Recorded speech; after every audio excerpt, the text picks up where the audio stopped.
नमस्कार, news point लेकर हाजिर हूं मैं राजीव। दोस्तों, राहुल गांधी की भारत जोड़ो न्याय यात्रा शुरू होने में महज 4 दिन रह गए हैं और आज से ठीक 5वें दिन मणिपुर से राहुल गांधी फिर भारत को जोड़ने वाली यात्रा पर निकलने वाले हैं। लेकिन इस यात्रा के शुरू होने से पहले ही बीजेपी का डर सामने आ गया है। मणिपुर के जिस ग्राउंड से ये यात्रा शुरू होनी है उसके लिए राज्य सरकार ने अभी तक मंजूरी नहीं दी है। कांग्रेसी सांसद केसी वेणुगोपाल ने कहा है कि 1 हफ्ते पहले ही कार्यक्रम की अनुमति के लिए आवेदन दे दिया गया था, लेकिन अभी तक मंजूरी नहीं मिली है। जरा सुन लेते हैं क्या कुछ कह रहे हैं केसी वेणुगोपाल, उनकी जुबानी, और फिर चर्चा को आगे बढ़ाते हैं। बहुत कुछ है और सबसे बड़ी बात कि न्याय यात्रा से पहले बीजेपी की कैसे खुल रही है पोल, वो समझेंगे। सुनिए पहले केसी वेणुगोपाल को। My PCC president and CLP leader told us now that they are waiting for an approval of this ground from the government of Manipur for the last 6-7 days. Finally, Bobi ji told that they told today evening they will give a final reply on that. Again we are telling this is not a political yatra. Don't politicize this yatra by denying these things. तो आप सुन रहे थे केसी वेणुगोपाल को। मणिपुर में है, इम्फाल में है और यात्रा के लिए जिस ग्राउंड से यात्रा शुरू होनी है उस पर परमिशन की बात 6-7 दिन पहले इन्होंने एप्लीकेशन दिया था। हालांकि ये बात जो है वो कल की है और अभी तक जो चर्चा, जो खबर है कि सरकार ने इस पर कोई भी निर्णय नहीं लिया है और वहां के चीफ सेक्रेटरी ने बताया है कि ये जो मामला है ये सीधे सीएम के पास है। सीएम अनुमति देंगे तो हम अनुमति दे देंगे। आप जानते हैं कि पिछले साल के मई महीने से मणिपुर अशांत है और राहुल गांधी वहां एक बार जाकर पीड़ितों से मिलकर आ चुके हैं। 2 दिन रहे थे वहां पे। उन्होंने संसद में भी कहा था, राहुल गांधी ने, कि किस तरह मणिपुर में अत्याचार हो रहा है। उनका भारत माता की हत्या वाला बयान भी सुर्खियों में आया था, याद कीजिए आप। लेकिन पीएम मोदी अब तक मणिपुर नहीं गए हैं। कांग्रेस इस न्याय यात्रा को मणिपुर से शुरू कर नफरत के खिलाफ संदेश देना चाहती है, लेकिन बीजेपी को शायद यह मंजूर नहीं है, या बीजेपी ने भारत जोड़ो यात्रा का देशव्यापी असर देखा है। पार्ट 1 की बात कर रहा हूं। लेकिन इसीलिए अब वो राहुल गांधी की इस दूसरी भारत जोड़ो यात्रा के शुरू होने से पहले ही डर गई है।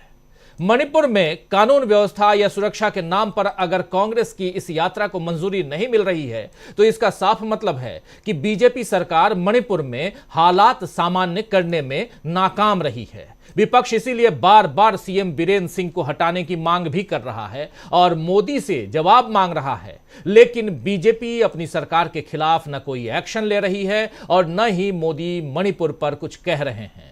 ऐसा लग रहा है कि मानो मणिपुर के लोगों को उनके हाल पर बीजेपी ने छोड़ दिया है। राहुल गांधी वहां जाकर न्याय की आवाज उठाना चाहते हैं तो बीजेपी को यह भी अब मंजूर नहीं है। बीजेपी के किरण रिजिजू और रविशंकर प्रसाद जैसे नेता अभी से न्याय यात्रा को लेकर तंज कसने लगे हैं। रविशंकर प्रसाद ने कहा है कि इस यात्रा से लोगों का मनोरंजन होगा, तो किरण रिजिजू कह रहे हैं कि राहुल तफरीह के लिए यात्रा पर निकल रहे हैं। आइए किरण रिजिजू को सुनते हैं क्या कुछ कह रहे हैं इस यात्रा को लेकर और खासकर राहुल गांधी पर उनका बयान सुनिए। राहुल गांधी का यात्रा मस्ती के लिए, खेलने के लिए, तमाशा के लिए यात्रा है। उससे कोई जनता का, देश के लोगों को भला होने वाला कुछ नहीं है। यहाँ जहां तहां जाकर के आग लगाने का जरूरत नहीं है। देश के खिलाफ भड़काते रहते हैं, लोगों को विभाजित बयान देते रहते हैं। राहुल गांधी का कोई हमारा सोच विचार के मुताबिक कोई लाभ वाला काम कभी करता नहीं है जिंदगी में। मैच्योर नहीं है, अभी बच्चे हैं, वो उम्र हो गया लेकिन सोच बच्चे हैं। विदेश में जाते रहते हैं, मस्ती करते रहते हैं, कभी यात्रा का नाम से करते हैं। हम लोग सीरियसली लेते नहीं है। कांग्रेस और कुछ लोग उसको, लेफ्टिस्ट लोग प्रमोट करते रहते हैं राहुल गांधी को। देश के लिए वो महत्व नहीं है अभी। देश के लिए, देश का भला के लिए जो मोदी जी ने स्कीम्स, योजनाएं, कार्यक्रम जो चला रहे वो महत्वपूर्ण है। तो रिजिजू साहब के बयान आपने सुन लिए। राहुल गांधी को लेकर इनके विचार कितने अच्छे हैं ये सब सुन लिया आपने। इस तरह के बयान जाहिर कर रहे हैं कि बीजेपी को यह डर लग रहा है कि राम मंदिर के उद्घाटन के लिए किया गया सारा तामझाम कहीं राहुल गांधी की यात्रा के आगे फीका न पड़ जाए। वैसे भी दोस्तों, राम मंदिर के उद्घाटन के लिए भेजा गया आमंत्रण चारों शंकराचार्यों ने ठुकरा दिया है। चारों शंकराचार्यों का कहना है कि यह सब सियासी मकसद के लिए है, धर्म के लिए नहीं है। एक शंकराचार्य आपके सामने स्क्रीन पे हैं, इनकी जुबानी आपको हम बता चुके हैं। इससे पता चलता है कि अब बीजेपी के लिए हिंदुत्व का कार्ड भी पहले की तरह काम न कर सके। वैसे आज योगी सरकार, योगी आदित्यनाथ की उत्तर प्रदेश सरकार ने 22 जनवरी के दिन ड्राई डे की घोषणा की है। साथ ही स्कूल और कॉलेज बंद करने का भी फैसला लिया गया है। लोकतंत्र में निर्वाचित सरकारें सरेआम एक धर्म की ओर झुकाव दिखाती हुई काम कर रही हैं और हमारे प्रधानमंत्री लोकतंत्र का ढिंढोरा दुनिया भर में पीटते हुए दिखाई देते हैं। यह सोचने वाली बात है दोस्तों कि क्या इस संविधान विरोधी काम से भारत में लोकतंत्र सुरक्षित बच पाएगा। वैसे पीएम मोदी ने सत्ता में आने से पहले गुजरात मॉडल का ढिंढोरा खूब पीटा था, आपको याद होगा। 2014 में गुजरात की ही बात होती थी जब चुनाव लड़ रहे थे मोदी जी, और आज भी दुनिया के कई बड़े नेताओं और कारोबारियों ने वाइब्रेंट गुजरात कार्यक्रम में गुजरात आकर हिस्सा लिया है। लेकिन कांग्रेस अध्यक्ष मल्लिकार्जुन खड़गे ने ट्विटर पर, जो अब एक्स हो चुका है, एक्स पर लिखा है, न्यूनतम शासन अधिकतम दिखावा। ये देख लीजिए आप, न्यूनतम शासन अधिकतम दिखावा। प्रधानमंत्री जी गुजरात दौरे पर हैं। हम उम्मीद करते हैं कि वो कुछ समय निकालेंगे और भाजपा के नकली गुजरात मॉडल को देखेंगे। गुजरात में फली फूली फेकरी के कम से कम 10 उदाहरण यहां दिए गए हैं। क्या भाजपा सरकार ने आंखें मूंद ली?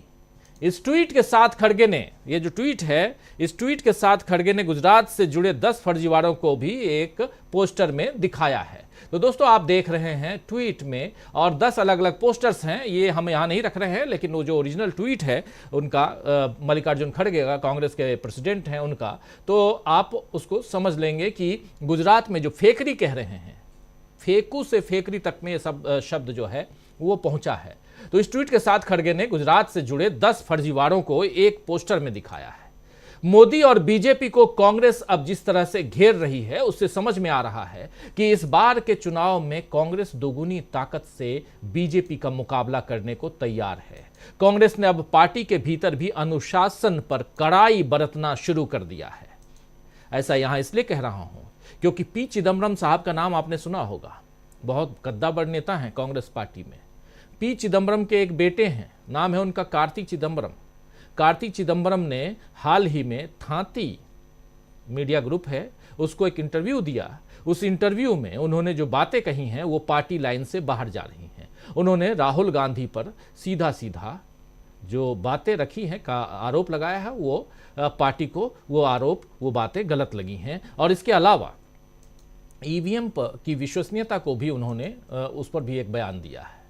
राहुल गांधी की तुलना नरेंद्र मोदी से करते हुए उन्होंने कहा है, कार्ति चिदम्बरम ने, कि राहुल गांधी से ज़्यादा लोकप्रिय हैं नरेंद्र मोदी और ईवीएम की विश्वसनीयता बनी हुई है, और जो भी ईवीएम पर प्रश्न चिन्ह लगाता है वो गलत है। इस बात के बाद पार्टी ने, यानी कांग्रेस पार्टी ने, उन्हें नोटिस थमा दिया है। कांग्रेस के इस एक्शन से 2 बातें साफ है दोस्तों। पहली ये कि कांग्रेस अब पार्टी लाइन के खिलाफ बात करने वालों को बख्शेगी नहीं, और दूसरी ये कि ईवीएम को लेकर पार्टी का रुख अब साफ हो रहा है। देश में ईवीएम पर जो विवाद चल रहा है उस पर कांग्रेस ने अभी कोई आंदोलन नहीं छेड़ा है, लेकिन उसके एक्शन से साफ समझ में आ रहा है, कार्ति चिदम्बरम के एक्शन पर जो लिया गया उन पे एक्शन, उससे साफ समझ में आ गया है कि कांग्रेस का भी भरोसा ईवीएम पर अब नहीं है और वो इस मामले में बीजेपी को घेर सकती है। तो आइए दोस्तों, आज न्यूज पॉइंट में चर्चा करेंगे कि क्या कांग्रेस के सामने खुल गई है बीजेपी की पोल, और कैसे कांग्रेस तो छोड़िए, न्याय यात्रा जो है उससे पहले बीजेपी की पोल कैसे खुल रही है। ये सब तमाम बातें आप तक रखेंगे, आप पहुंचाएंगे। आइए, हमारे साथ कुछ वरिष्ठ साथी जुड़े हुए हैं, उन सबसे आपका पहले परिचय करवाता हूं और आगे बढ़ते हैं। देखिए, हमारे साथ इस वक्त 6 वरिष्ठ साथी जुड़े हुए हैं। हमारे साथ प्रशांत टंडन जी हैं, हमारे साथ दीपक पाचपुर जी हैं, अनिल सिन्हा साहब हैं हमारे साथ प्रोफेसर रविकांत जी हैं, संजय कुमार सिंह साहब हैं और अमलेंदु उपाध्याय जी हैं। आप सबका स्वागत है। स्वागत, इस्तकबाल आप तमाम दोस्त साथी शुभचिंतक आप सबका भी, जो अब तक जुड़ चुके हैं, जो जुड़ने वाले हैं इस कार्यक्रम में। सीधे आना चाहता हूं प्रोफेसर रविकांत जी आपके पास। प्रोफेसर साहब, कैसे आप देखते हैं मणिपुर से यात्रा? मणिपुर की सरकार कह रही है कि सुरक्षा व्यवस्था को देखते हुए आप जहां चाह रहे हैं वहां हम आपको रैली करने नहीं देंगे। सुरक्षा व्यवस्था की जब आप बात करते हैं तो आप अपनी ही सरकार, डबल इंजन की सरकार है मणिपुर में, केंद्र में भी सरकार आपकी, मणिपुर में भी आपकी सरकार, और आप एक यात्रा को सुरक्षा नहीं दे सकते हैं। पोल खुल रही है यहाँ पे, और यहाँ पोल खुल रही है या डर है, जरा इसका विश्लेषण करना जरूरी है, क्योंकि मणिपुर की पोल, मणिपुर सरकार की पोल, वहां देश के गृह मंत्रालय की पोल, और वहां का जो गृह मंत्रालय है उसकी पोल तो पहले खुल चुकी है, जो कुछ भी मणिपुर ने झेला है उसको लेकर। लेकिन अब जो पोल खुल रही है उसके तहत क्या वो डर है, जो साफ समझ में आ रहा है कि राम मंदिर के उद्घाटन से पहले यह यात्रा, वो भी मणिपुर से निकल रही है अगर, तो कितना ज्यादा परेशान कर सकती है ये यात्रा बीजेपी को। प्रोफेसर रविकांत जी। देखिए, निश्चित तौर पर ये डर ही है, ये उस तरह की और जो बहानेबाजी की जा रही है उसका कोई मतलब नहीं है। एक्चुअली इस समय पूरे उत्तर भारत में खास करके भारतीय जनता पार्टी राम मंदिर के इशू पर पूरा एक गुबार पैदा करना चाहती है, ताकि बेटियों की सुरक्षा से जुड़े हुए मुद्दे, खिलाड़ियों पर जो हुआ वो मुद्दे, या किसानों के, नौजवानों के, ये मुद्दे गायब हो जाएं। लेकिन जब राहुल गांधी की भारत न्याय यात्रा चलेगी तो ये केवल अभी सरकार की तरफ से प्रहार नहीं हो रहा है। राहुल गांधी के सामने बड़ी चुनौतियां हैं, लेकिन राहुल गांधी जैसी शख्सियत ने इस बात को साबित किया है कि वो चुनौतियों से लड़ना जानते हैं और बखूबी जानते हैं। जैसे भारत जोड़ो यात्रा को शुरू में तवज्जो नहीं दी गई, और जब फिर तवज्जो मिली तो इस तरह के नैरेटिव को खड़ा किया गया है कि उन्होंने विवेकानंद की प्रतिमा पर जाकर के माल्यार्पण नहीं किया, या और भी उनके टी शर्ट को लेकर के केवल नेगेटिव प्रचार राहुल गांधी का किया गया। बावजूद इसके उस यात्रा ने इस देश में जो प्रेम का और सौहार्द का पैगाम दिया, उसने ऐतिहासिक बना दिया। पूरी दुनिया में राहुल गांधी की इस यात्रा की चर्चा हुई, और पूरे देश में जो माहौल बनने लगा कि नरेंद्र मोदी की जो सत्ता है उसके खिलाफ कोई व्यक्ति खड़ा है, कोई पार्टी खड़ी है, इस वजह से लोगों में थोड़ा फ्रीडम महसूस हुई, लोगों ने बोलना शुरू किया। अब तो चुनाव मुहाने पर है, और ऐसे में जब नरेंद्र मोदी की सरकार अपनी गोदी मीडिया के जरिए इस देश के बुनियादी सवालों से भाग रही है, और उन सवालों को कोई तवज्जो ना मिले, इसलिए कोई और दूसरा नैरेटिव, कोई और दूसरा इस तरह का कदम उसे विपक्ष के द्वारा ना दिखाई पड़े। अभी भी वो जो विपक्ष की चर्चा करते हैं वो इंडिया अलायंस में कहां टूट हो रही है, कौन कहां जा रहा है, इसके अलावा तो कभी नहीं होता है। इंडिया अलायंस में बैठक में क्या समझौते हुए हैं, किस एजेंडे की बात हुई है, ये वो कभी नहीं कहते। बस उनको केवल सिर्फ फुटबॉल दिखाई पड़ता है कि अखिलेश ने मायावती के लिए क्या बोला, मायावती ने क्या बोला, या जेडीयू नीतीश कुमार क्या कह रहे हैं, इसके अलावा और कोई चर्चा होती नहीं। तो विपक्ष को अलग थलग दिखाया जाए, विपक्ष की एकता को ना दिखाया जाए, ये सब करते रहना वो नरेंद्र मोदी के लिए बड़ा हितकारी है। लेकिन राहुल गांधी जब मणिपुर से निकलेंगे तो जाहिर तौर पर मणिपुर का वो पिछले 1 साल का इतिहास भी सामने आएगा कि कैसे इस देश के प्रधानमंत्री ने मणिपुर की तरफ देखा भी नहीं, जबकि वो 6 महीने तक जलता रहा, वहां हत्याएं होती रही, रेप हुए, और महिलाओं बच्चों पर क्या गुजरी है। मणिपुर जैसे एक ना हो 2 मणिपुर में तब्दील हो गया, ये तो राहुल गांधी पिछले दिनों भी कहते रहे। जिस तरह की जातीय हिंसा वहां पर हुई है, ये सवाल ना उठे। इसलिए उस यात्रा में खलल पैदा करना, सभाओं में खलल पैदा करना, ये केवल डर की वजह से है। लेकिन मुझे नहीं लगता कि राहुल गांधी के इस कदम को, राहुल गांधी की इस यात्रा को सरकार रोक पाएगी, क्योंकि जब जनमानस साथ होता है, लोग बड़ा समय से इंतजार कर रहे थे कि भारत जोड़ो यात्रा पार्ट 2 कब होगी, क्योंकि जहां जहां से वो यात्रा निकली थी वहां पर एक नए किस्म का नैरेटिव खड़ा हुआ, एक नए किस्म की ऊर्जा, नई किस्म की उम्मीदें पैदा हुई। तो अब उत्तर पूर्व से लेकर के और जो नॉर्थ इंडिया है, जहां पर खास करके विभाजन की राजनीति होती है, जहां पर सांप्रदायिकता के को ज्यादा प्रसारित किया जाता है, वहां पर जब ये यात्रा जाएगी तो ज्यादा बड़ा मैसेज पैदा करेगी, एक पॉलिटिकल माहौल भी वो खड़ा करेगी। इसीलिए नरेंद्र मोदी की सरकार हो, वहां जो असम के जरिए कहलवाया जा रहा है या मणिपुर में जिन हालातों का जिक्र किया जा रहा है, वो केवल और केवल उस चुनौती से डर करके कि राहुल गांधी की भारत जोड़ो न्याय यात्रा विपक्ष की एकजुटता के साथ साथ बुनियादी सवालों को जब उठाएगी तो फिर नरेंद्र मोदी से या उनकी सरकार को जवाब देते नहीं बनेगा। वो चाहते हैं कि केवल मंदिर के मुद्दे पर हम चुनाव मैदान में जाएंगे, लेकिन ये यात्रा उसको उलटने का साहस रखती है और इसीलिए वो घबराहट है। जी, ये घबराहट क्यों है ये साफ समझ में आ रहा है और उसी का जिक्र यहाँ कर रहे हैं, उसी का विश्लेषण कर रहे हैं प्रोफेसर रविकांत जी। और आना चाहता हूँ प्रशांत टंडन जी आपके पास, आपसे भी ज़रा समझना चाहता हूँ कि आखिर ये यात्रा का डर है या उस पोल को खोल रहे हैं जहाँ साफ साफ बताया गया है कि मणिपुर के हालात कैसे हैं।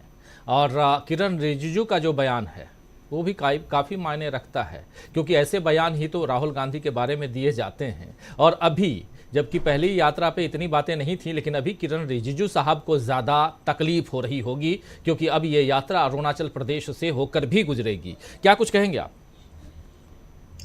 राजीव जी, किरण रिजिजू और रविशंकर प्रसाद को राहुल गांधी को ट्रोल करने के लिए लगा दिया जाता है। इनकी राजनीतिक हैसियत क्या है? इनकी राजनीतिक हैसियत बीजेपी में भी नहीं है। अगर होती तो ये मंत्री होते। इनको तो मंत्री पद से हटाया गया है, और दोनों को, रविशंकर प्रसाद को भी इनको भी, और हटाया गया, विवादित रूप से हटाया गया है। तो ये पहले अपना राजनीतिक करियर ठीक करें, और इस तरीके से दूसरे दलों के बारे में इस तरीके की बड़ी बड़ी बातें बोलना इनको शोभा देता होगा, खैर। लेकिन दूसरा हकीकत ये है राजीव जी कि उत्तर पूर्व में भी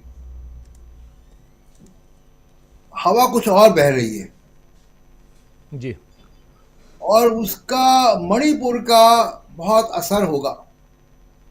उसका एक बानगी हमने मिजोरम के इलेक्शन में देख लिया जी, कि बीजेपी की जो अलाई पार्टी थी वो बुरी तरह चुनाव हार गई।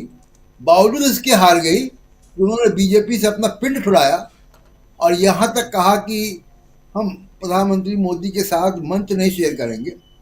बावजूद इसके वो बचा नहीं पाए अपनी कुर्सी, और ये पूरे उत्तर पूर्व में ये हवा चल रही है। बड़ा कहा जाता है कि आरएसएस के लोग वहाँ बहुत काम करते हैं, तो दिख जाएगा क्या काम करते हैं। दूसरी बात यह कि देखिए, जैसे जैसे 22 तारीख नज़दीक आ रही है, वैसे वैसे आप देखिएगा कि चिंताएं बढ़ेंगी।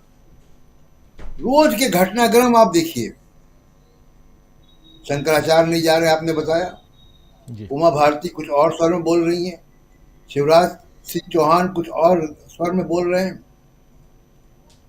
बीजेपी के अंदर और आरएसएस के अंदर से नरेंद्र मोदी को वैसा समर्थन नहीं मिल रहा है, और लोग इस बात की चर्चा कर रहे हैं कि मंदिर आंदोलन, उमा भारती ने भी इस बात की चर्चा की है, जो सक्रिय थी, और उसके जो बड़े नेता थे, मुरली मनोहर जोशी, आडवाणी, विनय कटियार, उमा भारती, अशोक सिंघल, इसमें से कुछ लोग भी इस दुनिया में नहीं है, लेकिन बड़े वहां उस पूरी फेरिस्त में नरेंद्र मोदी साहब कहीं नहीं थे। नरेंद्र मोदी साहब आडवाणी साहब की जो ट्रक की यात्रा थी, रथ यात्रा, उस यात्रा के इंतजाम करता थे। इंतजाम करता है क्या मतलब वो प्रेस मीडिया और लॉजिस्टिक्स ये देख देख रहे थे वो उस वक्त के जो पत्रकार जिन्होंने कवर किया उनसे बात करके देखा जा सकता है। जी तो मोदी साहब का मंदिर आंदोलन में कोई भूमिका नहीं थी जब वहां गोलियां चल रही थी, जब वहां गिरफ्तारियां हो रही थी। सरकार बनने के बाद भी मैं इस प्रोग्राम में 2 बार इस बात को बता चुका हूं राजीव जी कि 2014 और 2019 के चुनाव प्रचार के दौरान मोदी साहब अयोध्या नहीं गए थे। अब अचानक उन्होंने एक प्रयास शुरू किया है कि अपने आप को राम मंदिर के बहाने हिंदू धर्म का सुपर शंकराचार्य स्थापित करने का, और जिसकी वजह से सारी हलचल है। और कुछ जो मंदिर ट्रस्ट के चंपत राय जी हैं उनके तमाम किस्म के बयानों से भी जी मंदिर किसका है किसका नहीं है। तो जिन लोगों ने आंदोलन किया मंदिर के आंदोलन के लिए, हम सहमत हो ना सहमत हो, लेकिन जो बात है वो ये कि कल्याण सिंह थे वहां, आडवाणी थे, मुरली मनोहर जोशी थे। जब वहां गोली चल रही थी तो जोशी जी थे, आडवाणी थे वहां, जी उमा भारती थी वहां पे। मोदी साहब थे क्या? बताएं कोई मोदी साहब के समर्थक हमको कि वो मोदी साहब 89 में 88 में 89 में जब वहां पे फायरिंग हुई थी, 5 या 6 लोगों की मौत भी हुई थी, उस वक्त थे क्या? 6 दिसंबर 92 को कहाँ थे मोदी साहब? आडवाणी जी तो थे वहां पे। तो उनके ऊपर सीबीआई का मुकदमा चला रायबरेली की कोर्ट में, स्पेशल कोर्ट में। तो अब अचानक आपने अपने आप को राम मंदिर के रास्ते हिंदू धर्म का सबसे बड़ा जो है नेता और धर्म गुरु और विश्व गुरु पांचों शंकराचार्य से ऊपर बनाने की कोशिश मुहिम की, और ये बुरी तरीके से बैकफायर कर रही है। मैं पहले भी कह चुका हूं, आप देखिएगा जैसे जैसे 22 तारीख नजदीक आएगी तमाम सारे घटनाक्रम होंगे। मंदिर का उद्घाटन होगा, प्रधानमंत्री है, प्रधानमंत्री का अपना एक एडमिनिस्ट्रेटिव पावर है, उत्तर प्रदेश की डबल इंजन की सरकार है, वो सब है। तो एडमिनिस्ट्रेटिव रुतबे से आप करा तो लेंगे अपनी जिद, जी लेकिन क्या आप अपना इकबाल कायम कर पाएंगे? क्या आप अपनी मॉरल अथॉरिटी कायम कर पाएंगे? क्या आप उस आंदोलन को ओन कर पाएंगे? हम देखेंगे अगले 10 दिन में राजीव जी कि क्या क्या घटनाक्रम होता है, और बहुत कुछ जो है वो होने जा रहा है। तमाम सारे धर्माचार्यों के बयानों से लग रहा है कि बहुत विवादित होगा। मोदी साहब का जो भी अनुष्ठान वहां पे करने जा रहे हैं बहुत विवादों से घिरा हुआ होगा, और जो राजनीतिक एडवांटेज लेने वो जा रहे हैं वो नहीं मिल पाएगा। अब साथ साथ देखिए कि 13 तारीख से आप परमिशन दें ना दें, राजनीति जो है, देश की राजनीति किसी कलेक्टर और सुपरिटेंडेंट पुलिस के परमिशन पर निर्भर नहीं करती है। ये जो भारत जोड़ो यात्रा है पार्ट 2, ये राष्ट्रीय राजनीति का एक कार्यक्रम है। उसमें राष्ट्रीय स्तर के नेता हैं, उनके परमिशन पे की राजनीति नहीं चलती है। यात्रा हो जाएगी, सांकेतिक हो जाएगी, कैसे भी हो जाएगी। जी बिल्कुल। तो जब वो राहुल गांधी की यात्रा चलेगी और उसको 10-12 दिन हो चुका होगा, घिरते जाएंगे। आप देखिएगा कि बहुत कुछ जो है इस राजनीति में घटने वाला है, मणिपुर और अयोध्या के बीच में राजीव जी। जी बिल्कुल, मणिपुर और अयोध्या के बीच में बहुत कुछ घटने वाला है, और खासकर क्योंकि 14 तारीख से मणिपुर में राहुल गांधी लीड कर रहे हैं भारत जोड़ो न्याय यात्रा, वहां से शुरुआत हो रही है और 22 तारीख को अयोध्या में राम मंदिर का उद्घाटन है, प्राण प्रतिष्ठा का कार्यक्रम है उस दिन। और उसके लिए उत्तर प्रदेश सरकार ने अभी से छुट्टी घोषित कर दी है स्कूलों कॉलेजों में, और साथ साथ शराब की दुकानें बंद रहेंगी, जिसे ड्राई डे कहा जाता है। तो इसीलिए अगर आप लोग शराब के शौकीन हैं तो पहले खरीद के रख लीजिए, उस दिन आपको कुछ मिलने वाला नहीं है 22 तारीख को। लेकिन 14 तारीख से प्रशांत जी कुछ जोड़ रहे हैं शायद।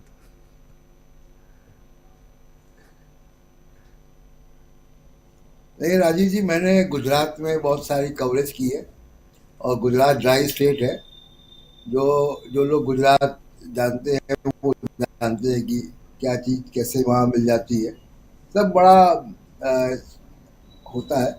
और ये सांकेतिक है, देखिए जी बिल्कुल, शराब पीना कोई अच्छी बात नहीं है जी, सांकेतिक बिल्कुल आप सही कह रहे हैं, ये सांकेतिक है। और सबसे बड़ी बात ये कि 22 तारीख को छुट्टी घोषित, ड्राई डे घोषित, ये सब कुछ उत्तर प्रदेश सरकार की तरफ से। लेकिन दूसरी तरफ 22 तारीख से पहले, सप्ताह भर पहले, राहुल गांधी जो यात्रा लेके निकल रहे हैं, उस यात्रा में खलल डालने की कोशिश। यात्रा के लिए परमिशन, जिस ग्राउंड से ये यात्रा शुरू करना चाहते हैं राहुल गांधी, उस ग्राउंड के लिए परमिशन अभी तक नहीं दी गई है। और यहीं से शुरुआत हो रही है बीजेपी के डर की। और चाहे वो किरण रिजिजू हों या रविशंकर प्रसाद हों या दूसरे नेता हों, सब लगातार राहुल गांधी पे शब्दों के बौछार कर रहे हैं। आना चाहता हूं अनिल सिन्हा साहब आपके पास। ये जो डर की बात हम कर रहे हैं, डर के अलावा पोल जैसे खुल रही है उसकी बात कर रहे हैं, इसलिए क्योंकि अब मार्च महीने में पहले से तयशुदा कार्यक्रम जो हमेशा होता है, मार्च महीने में इलेक्शन की घोषणा होगी। अगर उससे पहले हो जाए तो अलग बात है, लेकिन अभी तक चुनाव आयोग के संकेतों के हिसाब से कह रहा हूं कि मार्च महीने में चुनाव की घोषणा होगी। जैसे 2019 में भी हुई थी घोषणा, 2014 में भी हुई थी, उसी हिसाब से होगी। और अब मात्र 2 महीने का वक्त बचा है। ऐसे में ये यात्रा, और इस यात्रा से क्या तकलीफें बीजेपी को हो सकती हैं, जिससे बीजेपी अभी से परेशान दिखाई दे रही है। देखिए, यात्रा से तकलीफ के से ज्यादा तकलीफ, मतलब और उससे भी ज्यादा तकलीफ अभी ये हो रही है कि जो राम मंदिर के, मतलब जो राम जन्मभूमि वाला जो चल रहा है, मतलब राम मंदिर उद्घाटन का, उससे वो नतीजे नहीं आ रहे हैं जो नतीजे आने चाहिए। और उसमें ये यात्रा जब शुरू हो जाएगी तो और मुश्किल खड़ी हो जाएगी। अभी देख लीजिए ये कि वो तो यात्रा निकलेगी और उसका तो एक राष्ट्रीय, मतलब राजनीति मतलब राष्ट्रीय राजनीति को केंद्र में लाने का ये जो सांप्रदायिकता है, उसके मुकाबले राजनीति को जो प्रतिष्ठापित जिसको कहते हैं करने के लिए, वो ये यात्रा है। तो दोनों के उद्देश्य में तो फर्क है ही, और वो असली चुनौती है। लेकिन उससे भी ज्यादा अभी जो तकलीफ, जो अभी वर्तमान की तकलीफ में देख रहा हूँ, वो तकलीफ ये है कि जो नफरत फैलाना चाहते थे, जो भारत जोड़ो यात्रा की भी थीम थी और आगे की यात्रा की भी थीम है, उस नफरत के लिए जो उनको लग रहा था कि राम उद्घाटन का जो ये जो पूरा तामझाम है जो कर रहे हैं, उससे आएगा, मतलब लोग उत्तेजित होंगे। ओवैसी को लाया उन्होंने, बहुत किया। आज मैं देख रहा था क्या कि हिंदुस्तान का जो सबसे तेज चैनल होने का दावा करता है और उसके जो सबसे बेहतरीन मतलब ये हैं एंकर्स हैं, वो उतर गए हैं वहां पर। अयोध्या से हल्ला बोल चल रहा है, और ये जो अयोध्या से हल्ला बोल चल रहा है, वो हल्ला बोल क्या है, वहां पर वो खड़े किए हैं उन्होंने, जो कि राजनीति कम, वो ऐसे साधु वहां पर हैं बैठे हुए, जो मतलब खड़े होकर के बोल रहे हैं, जो कि राजनीति कम, मतलब राजनीति ज्यादा और धर्म कम की बातें कम करते हैं। ऐसा कार सेवकों पर गोली क्यों चलाई गई, और मुलायम सिंह कैसे मुल्ला मौलवियों के पैरवीकार थे, ये सब बातें एक धार्मिक व्यक्ति के मुंह से, और जो बकायदा रुद्राक्ष और लपेटे हुए हैं ढेर सारे अपना मतलब बाल, और ये वो उनके मुंह से सुन करके आपको समझ में आता है कि ये क्या करना चाहते हैं। ये इसके नाम पर, और वो चर्चा इसीलिए दोहराई, मतलब राम मंदिर जब उद्घाटन होने वाला है, सुप्रीम कोर्ट ने जब आदेश दे दिया है और उसके आधार पर हो रहा है, चाहे उसको किस तरह से कर रहे हैं वो अलग मुद्दा है, लेकिन उसके बाद ये इस तरह ये या मतलब उन स्मृतियों को, जो स्मृतियां भारतीय इतिहास पर कलंक है और जो स्मृतियां नफरत के प्रतीक के को अभिव्यक्त करती हैं, उसको दोहराने का मतलब क्या है? क्योंकि वो चाहते हैं कि जनवरी 22 आते आते जो सांप्रदायिक विभाजन है वो पूरी तरह हो जाए।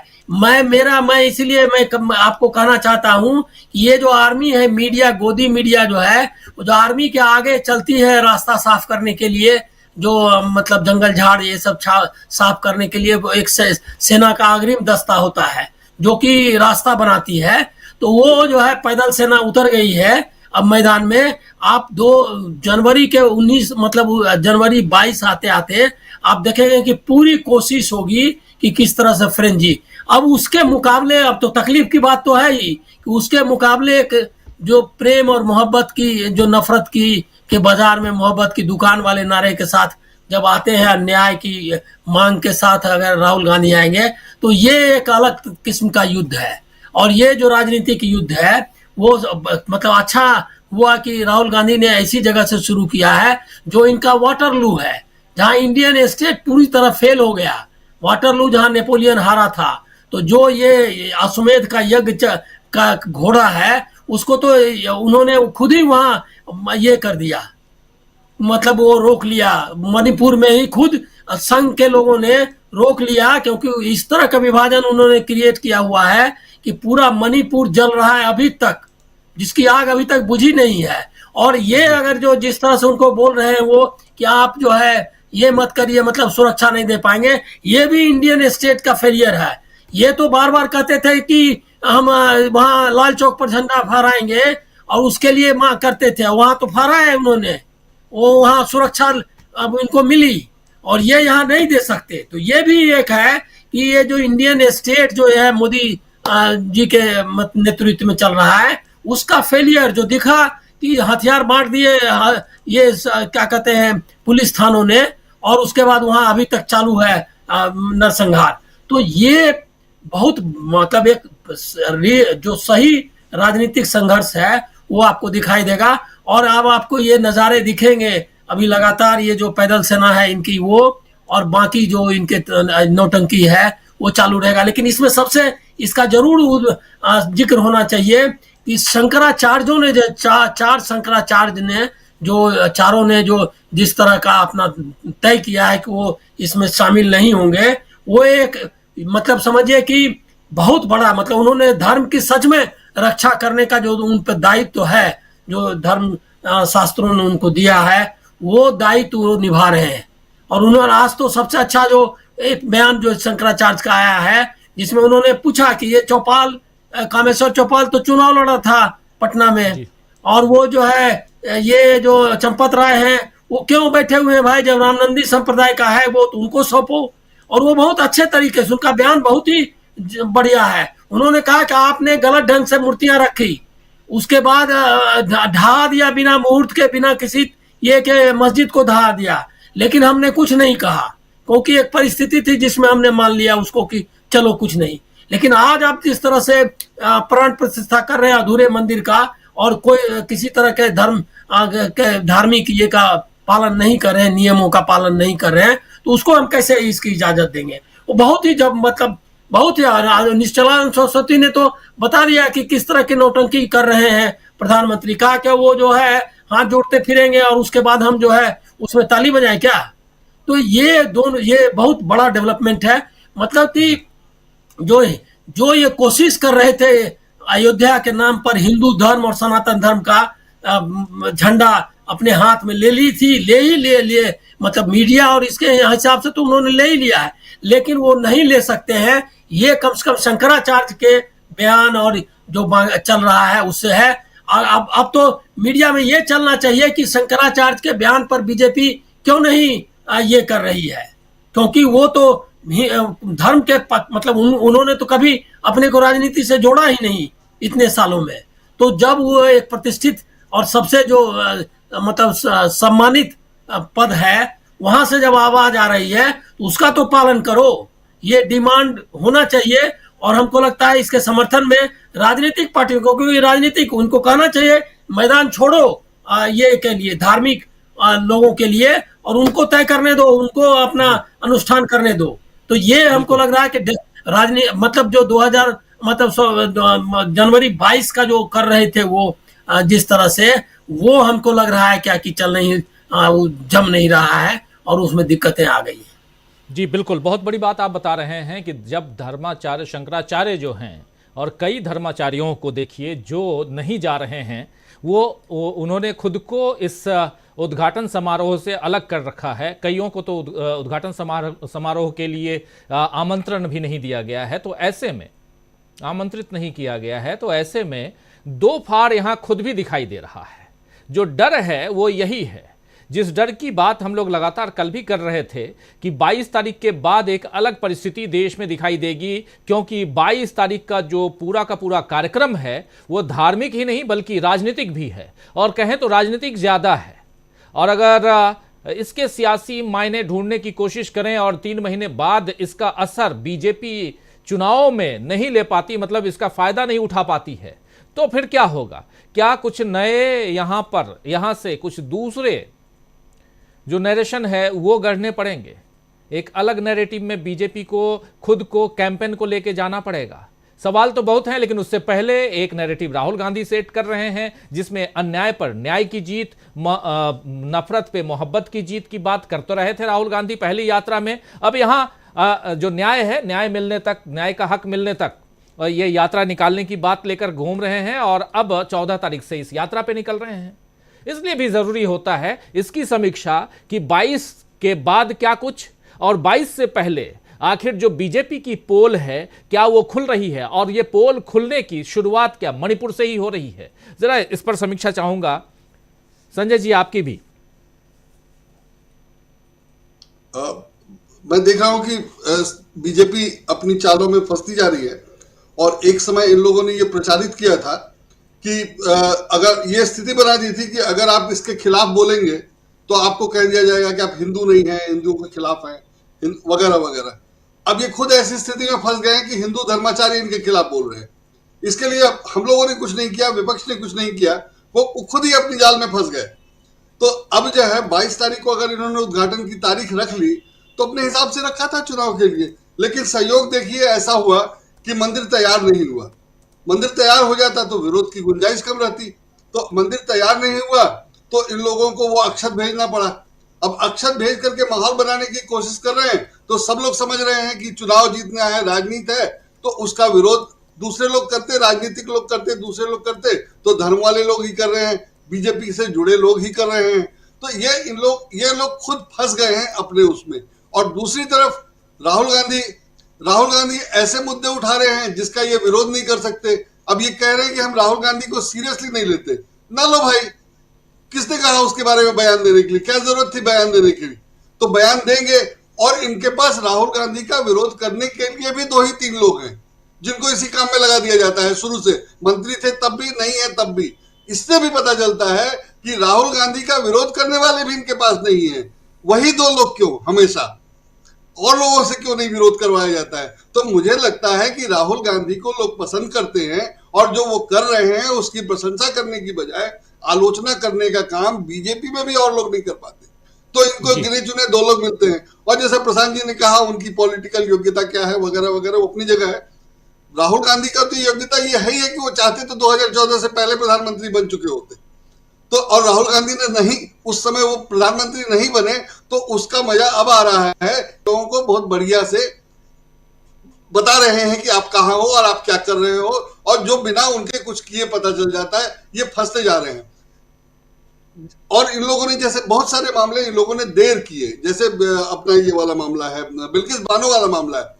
बिल्किस बानो का मामला सुप्रीम कोर्ट में बहुत पहले फैसला हो सकता था, तो इन लोगों को पता ही नहीं था, ये लोग उसको टालते रहे। अब आ गया ऐसे समय में जब न्याय यात्रा निकल रही है और अन्याय का उदाहरण साफ दिखाई दे रहा है। इसी तरह से अब ये महाराष्ट्र का मामला है। महाराष्ट्र में विधायकों को योग्यता वाला मामले पे फैसला इन लोगों ने टाले रखा, अब बिल्कुल ऐन लोकसभा चुनाव पे पहले आ रहा है। तो ये सारी चीजें लोकसभा चुनाव के समय याद रखी जाएंगी, और तब तक रहेगा। अगर पहले हो जाता तो शायद लोग भूल जाते।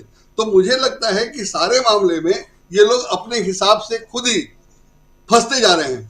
अब जैसे ये था 3 राज्यों के चुनाव में पूरा माहौल था कि हार रही है बीजेपी, विपक्ष जीत रहा है, लेकिन जो रिजल्ट आया उससे लगा कि नहीं ये है ईवीएम की गड़बड़ी है। अब ईवीएम की गड़बड़ी जब मुद्दा बना तो आज के अखबारों में खबर है कि जिनको बिना विधायक बने राजस्थान में मंत्री बना दिया गया था वो चुनाव हार गए। तो अब आईटी लेवल की बात तो यही है, ट्रोल सेना के लेवल की बात तो यही है कि वो कह देंगे कि यहां नहीं चली ईवीएम की गड़बड़ी, इस बार क्यों नहीं जीते। लेकिन मुझे लगता है कि इस बार जानबूझ के हारा गया है, जैसे तब जीता गया था इस बार जानबूझ के हारा गया है, ये बताने के लिए कि अगर हमारी चलती तो हम इस बार भी जीतते। हम इस बार इसलिए नहीं जीते कि हमारी चलती नहीं है, ये बताने के लिए बनाया गया है। और चूंकि ईवीएम कंट्रोल में इसलिए दोनों किया जा सकता था, तब जीत सकते थे, आप हार गए। और अगर ये नहीं करना था तो कोई जरूरत नहीं थी कि इतने सारे विधायकों में एक ऐसे व्यक्ति को मंत्री बनाया जाए जो चुनाव नहीं जीता था और जिसके चुनाव के परिणाम 10 दिन बाद आने वाले।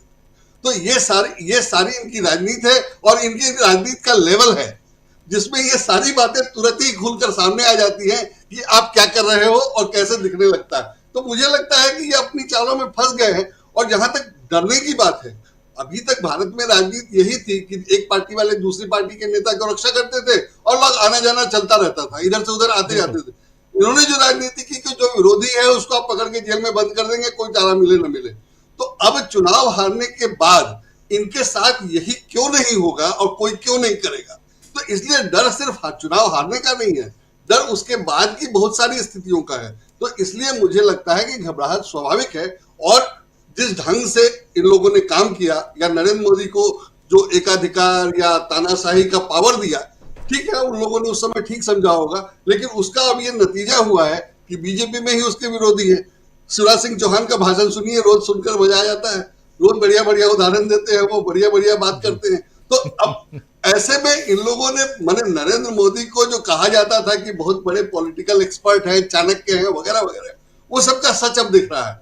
और कोई भी कहेगा, जिक्र कर रहे हैं शिवराज सिंह के बारे में, आप बता रहे हैं, तो शिवराज सिंह ने अभी चेता दिया है प्रधानमंत्री नरेंद्र मोदी को कि देखिए आज मैं सीएम नहीं हूं तो मेरा चेहरा जो है पोस्टर पे भी नहीं है, वैसे गायब है जैसे गधे गायब हो जाते हैं, जैसे गधे के सिर से सिंह। ये जो कहा, जरा सुना देता हूं, ये आप बहुत सही वो कह रहे हैं, जरा इसको सुन लेते हैं और उसके बाद ये बहुत महत्वपूर्ण। देखिए अभी चर्चा से बाहर है, लेकिन शिवराज सिंह चौहान जो पूर्व मुख्यमंत्री हैं मध्य प्रदेश के, आजकल बहुत अच्छे बयान दे रहे हैं, बिल्कुल दिल खोल कर राजनीति कर रहे हैं, या राजनीति से धीरे धीरे दूर जा रहे हैं, क्या कर रहे हैं वो तो आने वाला समय बताएगा। लेकिन महत्वपूर्ण यह है कि राम मंदिर का जब जिक्र आता है तो न शिवराज सिंह चौहान को इनवाइट किया गया है और न ही उमा भारती को इनवाइट किया गया है। एक बात और बता दूं कि अभी ओम बिरला साहब गए हुए थे और वहां तमाम विधायकों के साथ फोटोग्राफी हुई, तो उसमें भी शिवराज सिंह चौहान नहीं थे। लेकिन शिवराज सिंह चौहान एक बात बता रहे हैं बहुत महत्वपूर्ण कि कैसे गधे के सिर से सिंह गायब होता है। सुनिए जरा। मुख्यमंत्री हैं तो भाई साहब आपके चरण तो कमल के समान हैं, कर कमल हो जाते हैं, चरण कमल हो जाते हैं, और बाद में नहीं रहे तो होर्डिंग से फोटो ऐसे गायब होता है जैसे गधे के सिर से सींग।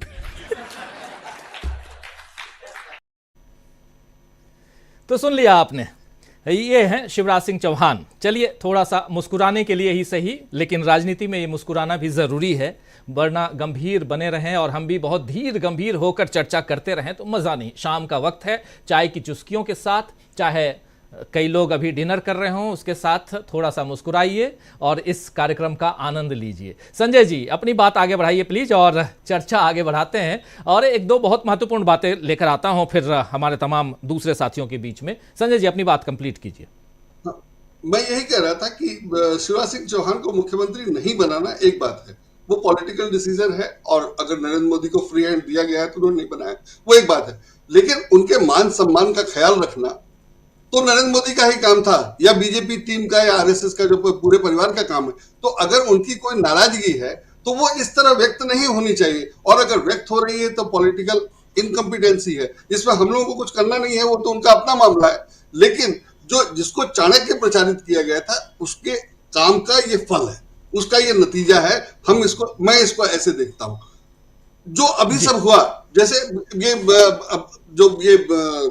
बिल्किस बानो मामले में जो फैसला आया है उस पे राहुल गांधी का बयान है कि फैसले ने बता दिया है कि अपराधियों का संरक्षक कौन है। बहुत गंभीर बात है। और फैसले के बाद उन्होंने कहा है कि अपराधियों का संरक्षक कौन है, ये फैसले से पता चल रहा है, तो बहुत गंभीर बात है। और इसको जिस ढंग से बना चाहिए था या जिस ढंग से मीडिया में आना चाहिए था वो बिल्कुल नहीं आया। और पहले मीडिया जैसे करता था, कांग्रेस के खिलाफ कोई बात हो तो उसको जिस ढंग से बढ़ा चढ़ा करके तान दिया जाता था, उस हिसाब से आप देखिए तो देखिए कि मीडिया क्या कर रहा है। मीडिया की आलोचना होती रहती है, लेकिन ये अति है, ये अति है। मतलब आपका इसी तरह से एक और इंपॉर्टेंट चीज है जो इस सरकार के काम का, आज विज्ञापन है सभी अखबारों में विज्ञापन है मोदी की गारंटी वाला, और उसमें ये बताया गया है कि क्या क्या है और नीचे उसकी खबर है, बिल्किस बानो वाली खबर है। तो ऊपर आप बता रहे हैं कि मोदी सरकार गारंटी दे रही है और नीचे खबर है कि मोदी सरकार क्या काम कर रही है। तो उसमें एक और खबर आज इंपॉर्टेंट है जो अखबारों में नहीं, बने सभी अखबारों में नहीं है, कम है, वो ये कि पुणे का उपचुनाव होने, पुणे लोकसभा सीट के लिए उपचुनाव होने हैं, जो चुनाव आयोग ने नहीं करवाया। उसके लिए हाईकोर्ट में केस था, हाईकोर्ट ने ऑर्डर किया था और वो सुप्रीम कोर्ट में आया था। सुप्रीम कोर्ट ने चुनाव आयोग कराने के आदेश को तो कैंसिल कर दिया, पर चुनाव आयोग की बहुत लताड़ लगाई है कि आप चुनाव क्यों नहीं करवा रहे। तो एक उपचुनाव पुणे का करवाया नहीं जा रहा है और राजस्थान में जो उपचुनाव हुआ वहां आप हार गए, तो चुनाव नहीं कराने का करेक्शन जोड़ के देखिए, समझ में आ जाता है। तो ये सब चीजें अखबारों में जो पहले जैसे छपती थी वैसे छपती होती तो उसका अलग बात होता, वो नहीं है। और यही नहीं, पुणे लोकसभा चुनाव नहीं हुआ तो वो तो अपनी बात है, कश्मीर में 2019 के लोकसभा चुनाव के बाद कोई भी चुनाव नहीं हुए हैं। जो लोकल सेल्फ बॉडी गवर्नमेंट के जो इलेक्शन होने थे वो सब खत्म हो गया, सबका कार्यकाल खत्म हो गया, कोई रिप्रेजेंटेटिव नहीं है। तो 370 हटाने के बाद आपने किया क्या और गारंटी किस बात की दे रहे हैं और किस बात का जनता के पैसे से प्रचार छपवा रहे हैं। तो मजबूरी होगी संजय जी, अब मजबूरी होगी 30 सितंबर तक कश्मीर में चुनाव करवाना मजबूरी है। और हो सकता है कि वो चुनाव इसी वक्त लोकसभा चुनाव के समय करवा दें, ये तो मजबूरी है, क्योंकि गर्दन पकड़ के जब करवाया जाए तभी आप करेंगे, वरना तो ठीक है 370 हटा दिए, सब कुछ ठीक है, सब कुछ गुडी गुडी है उधर। वही काम करते हैं जो करना होता है, मजबूरी है। वरना अपराधियों को छोड़ने का काम और अपराधियों को संरक्षण देने का, किसके खिलाफ कार्रवाई होनी है और किसके खिलाफ नहीं होनी है, यही व्यवस्था करते रहते हैं। और ये अब दिखने लगा तो जिस ढंग से इन्होंने काम किया था उसमें मुझे लगता है कि इनकी हालत बहुत खराब है। और चुनाव जीतना हारना अपनी जगह है, ईवीएम अपनी जगह है, लेकिन हो रहा है वो बिल्कुल पोल खोल के रख दिया और पता चल रहा है कि देश में कांग्रेस के विरोध में या कांग्रेस का विरोध कितना कमजोर, कितना घटिया और कितना खोखला था, है और आगे भी होगा। राजीव जी।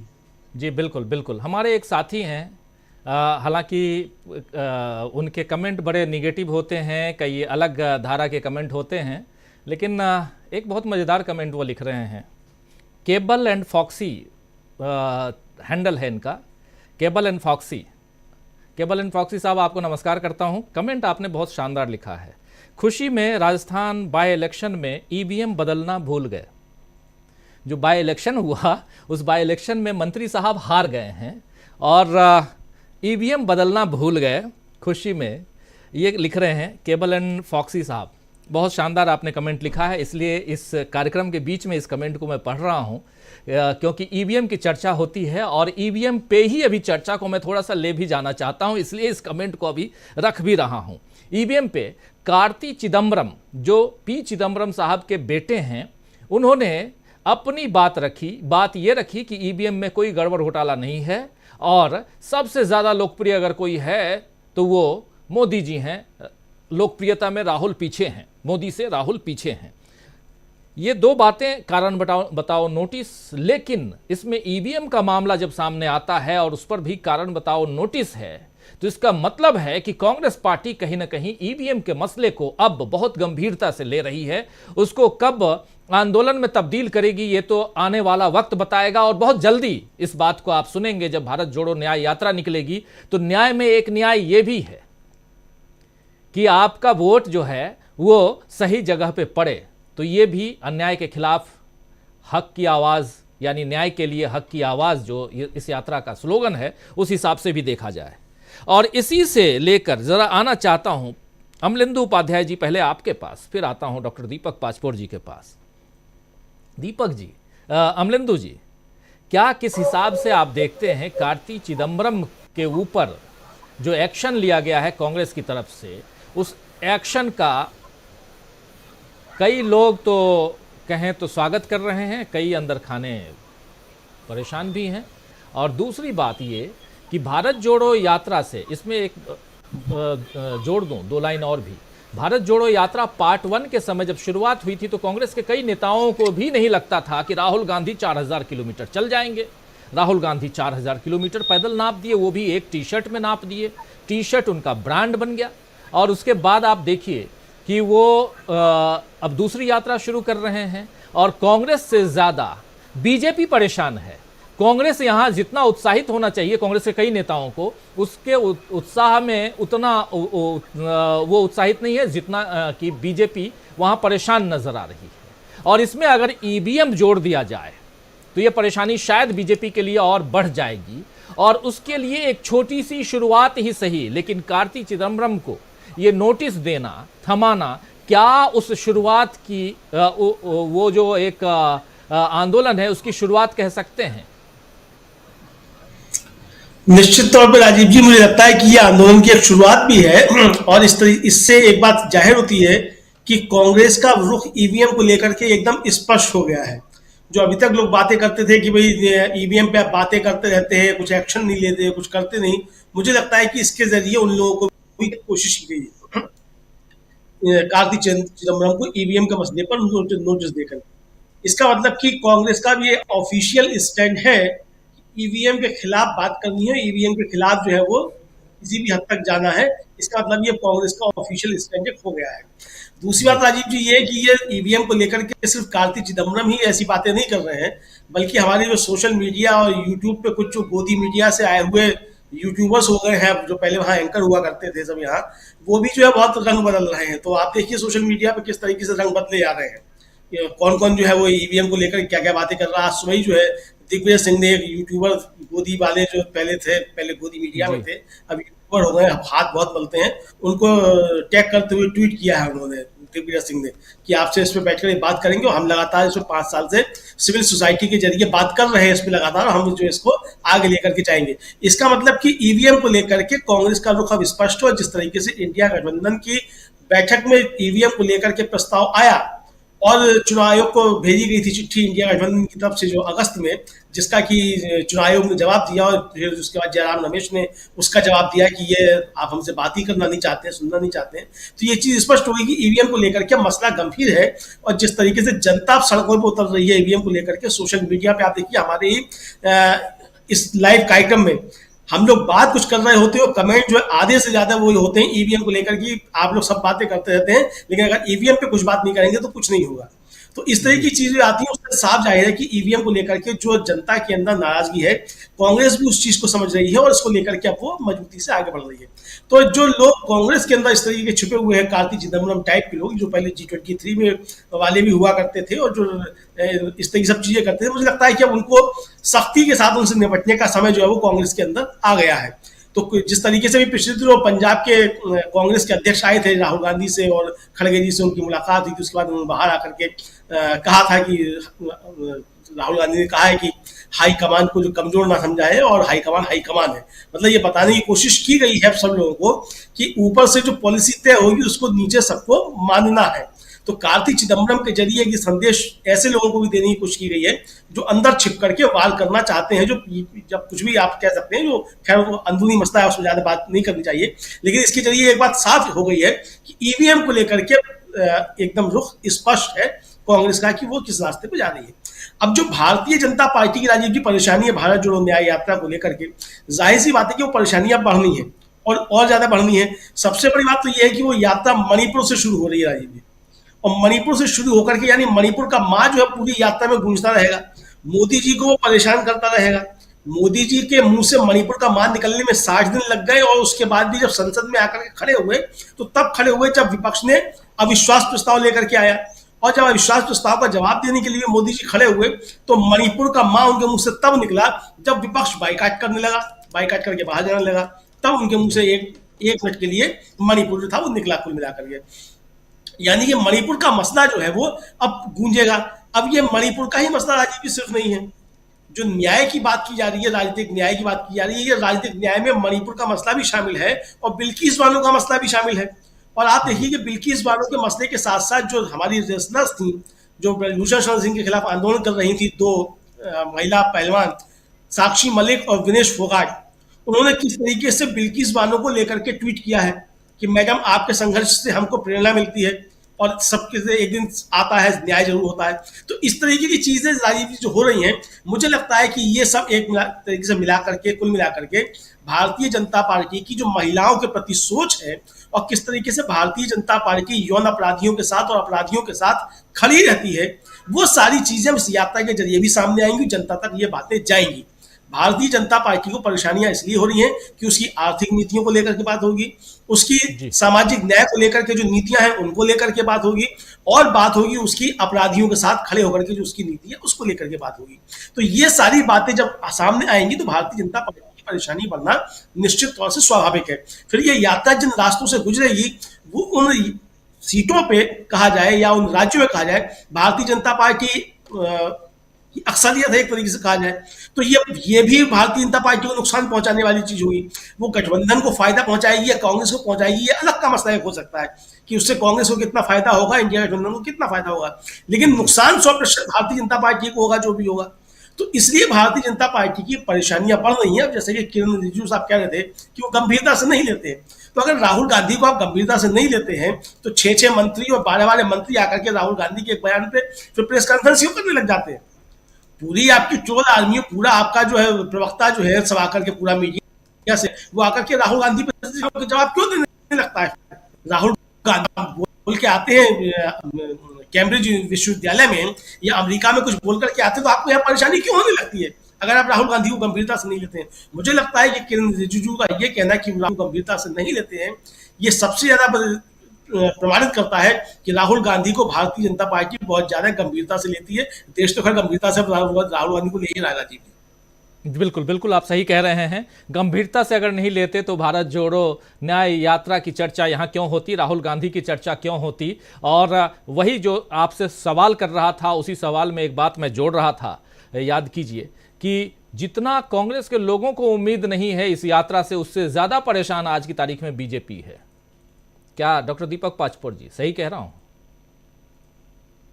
जी निश्चित रूप से देखिए, जिस प्रकार से किरण रिजिजू का बयान आया है, अगर उनका यह कहना है कि ये केवल मनोरंजन का साधन है राहुल गांधी, तो फिर आपको परेशानी क्या है। मणिपुर पिछले जितने दिनों से जल रहा है, वहां दर्द है, पीड़ा है, तो वहां तो मनोरंजन और दिल बहलाने के साधनों की बहुत सख्त आवश्यकता है। आपको तो निश्चित रूप से राहुल गांधी को वहां भेजना चाहिए, परमिशन देनी चाहिए कि भाई दुख दर्द में बेचारे जो डूबे हुए उनका थोड़ा मनोरंजन ही कर दीजिए आप। दूसरा देखिए, किरण रिजिजू जब कानून मंत्री थे तो उनसे बड़ा मनोरंजन किसी मंत्री ने नहीं किया। उनके बयान अगर आप देखें तो ऐसा लग रहा था कि ये कानून मंत्री नहीं, ये कोई पूरे के पूरे सुप्रीम कोर्ट से सुबह शाम लड़ाई करने वाले व्यक्ति हैं। उन्होंने कॉलेजियम सिस्टम के बारे में क्या क्या नहीं कहा। उन्होंने कहा कि ये जज अंकल सिंड्रोम है, ये इसमें पारदर्शिता का अभाव है, और ये जो है सरकार के काम में न्यायिक हस्तक्षेप बहुत होता है। अरे भाई, आप कानून मंत्री हैं तो आप इस व्यवस्था को दुरुस्त करके बताइए क्या किया जा सकता है। एक तरफ आपकी सरकार जो है सिस्टम को लागू भी किए दे रही है, और दूसरी तरफ आप कानून मंत्री होकर उसका इस तरीके से मजाक उड़ा रहे हैं, आलोचना कर रहे हैं। तो ये असली बात यह है कि किरण रिजिजू को बहुत जरूरी है बतलाना कि मैं भी नॉर्थ ईस्ट से बिलोंग करता हूँ, और उनकी सबसे ज्यादा परेशानी ये भी है कि आखिर नॉर्थ ईस्ट से आने वाले कितने लोग हैं यहाँ पर जो मंत्री बने हुए हैं, आप देख सकते हैं। तो किरण रिजिजू को लगता है कि मैं कैबिनेट में जो है वहां का प्रतिनिधि हूं, तो उन्हें इस तरीके के बयान देने बहुत आवश्यक है ताकि अपने अस्तित्व को बचा के रखें। वैसे भी मोदी जी ने बहुत कम लोगों को छोड़ रखा है कि जो कुछ और बोल सके।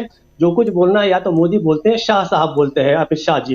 तो किरण रिजिजू के बयान को भी कितना गंभीरता से लिया जाएगा अब आगे देखा जाएगा। क्योंकि मणिपुर में राहुल गांधी ने पहले ही जाके एक बार धमाल वो मचा चुके हैं, तो सबको पता है कि अब वहां से जो शुरू होगा तो किस तरीके से उसकी बहुत ही, जिसको हम कहते हैं कि बड़ी बड़ी शुरुआत होगी, ये बात तो स्पष्ट है। लेकिन आप रोकने की कोशिश करेंगे तो वो जहां पर से वहां से भी शुरू कर सकते हैं, क्योंकि जितना असर होना था वो असर हो गया।